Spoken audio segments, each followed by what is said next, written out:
NIO reported quarterly financial results that demonstrated significant growth in EV sales.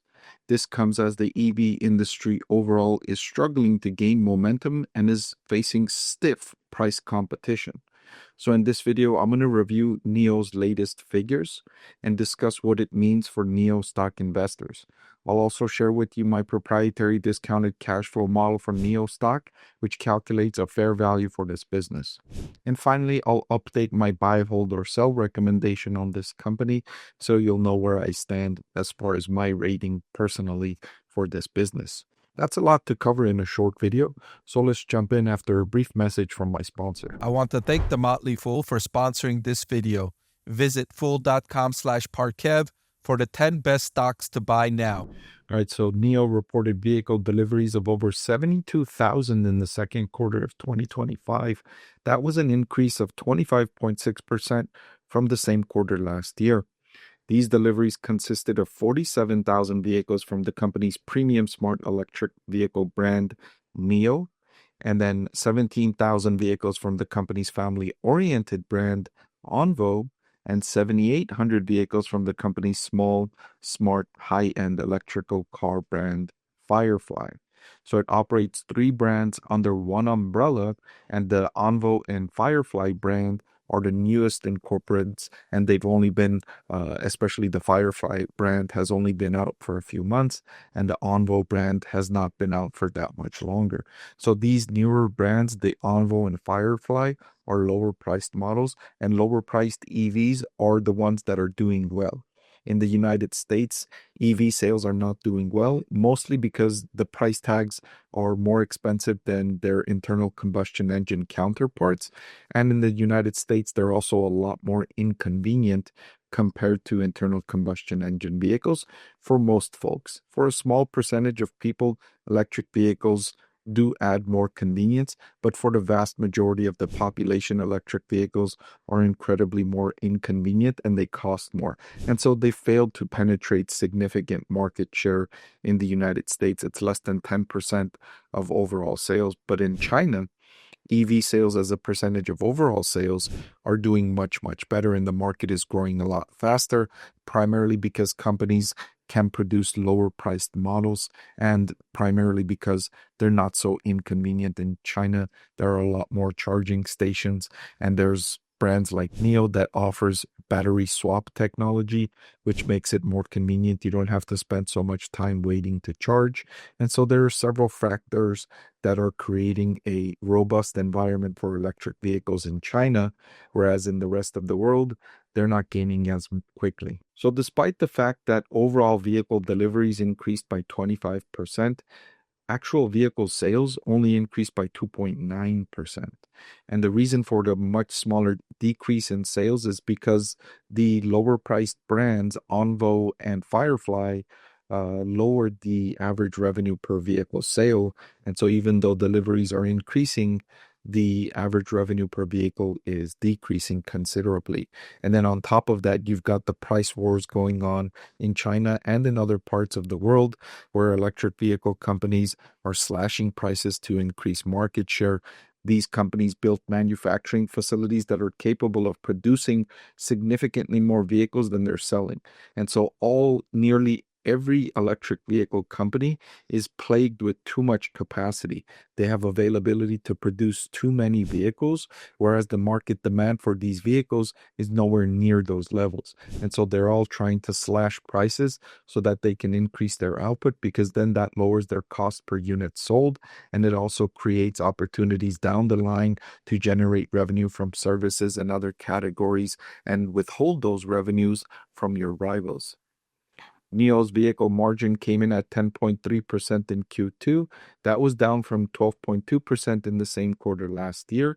This is primarily due to these new models being introduced and being in the early stages of ramping these new models. The margins on those models are not going to be where the mature models are generating, and they're at more larger production runs. Still, that helped the company's gross profit margin, which looks at the overall company and not just vehicle sales, because NIO generates revenue from battery swap and battery servicing and other categories. Gross margin came in at 10% for the company compared with 9.7% in the same quarter last year. The balance sheet is okay. The company has $3.8 billion of cash as of June 30th, 2025. They are still losing significant sums of money on the bottom line, which is bleeding cash reserves. But the management team has indicated that they will start hitting profitability in Q4, and their cash flow from operations has improved significantly. And so those losses in cash, the cash outflows, have reversed and are improving for NIO. As I mentioned, the losses are significant. However, they are improving. You can see the company generated $16.1 billion in vehicle sales in the most recent completed quarter, and that generated $5 billion in losses, or $4.9 billion in losses. But the good news is that it improved from the same quarter last year. You can see in the same quarter last year, the operating loss was $5.2 billion, and in the current quarter is $4.9 billion. So not only did they generate fewer losses, but they also generated more revenue. So if you divide the loss from operations by the total vehicle sales, the margin improved as well. I'm okay with companies losing money on the bottom line so long as they show improvement. NIO hasn't shown very much improvement. You can see even this improvement is very minor, from 5.2 to 4.9, but it's good to see the company making progress. They also provided an update on the next quarter, saying that they delivered 21,000 vehicles in July and 31,000 vehicles in August, and they're forecasting significant growth in vehicle deliveries in the upcoming quarter. And that's partly due to the new Envo L90, which has came out to rave reviews. It officially launched on July 31st, with user delivery starting shortly after. All of the reviews I've seen for this model have been excellent, and it's creating demand from customers, and it's selling really, really well. They also will debut the all-new ES8 on August 21st, 2025. Again, a premium SUV for the NIO brand, officially unveiled and made available for pre-orders, with deliveries expected to begin in late September. So these two models, they both came out to rave reviews, and the SUV is much more demanded by customers than sedans. So that's partly what's driving demand also. Customers like SUVs more so than they like sedans, and NIO coming out with two in different price categories is certainly going to help them gain market share in the SUV market in China and the markets it operates. So I updated my discounted cash flow calculation from NIO, and I think this stock is fairly valued right now. The intrinsic value per share I calculated is $6.10. The current market price is $6.41. So it's fairly valued if you account for the margin of safety. Still, I'm not rating this stock as a buy. I updated my hold recommendation today. I've had this stock rated as a hold all year long in 2025. I don't like the risk versus reward right now at this stock with its fair value.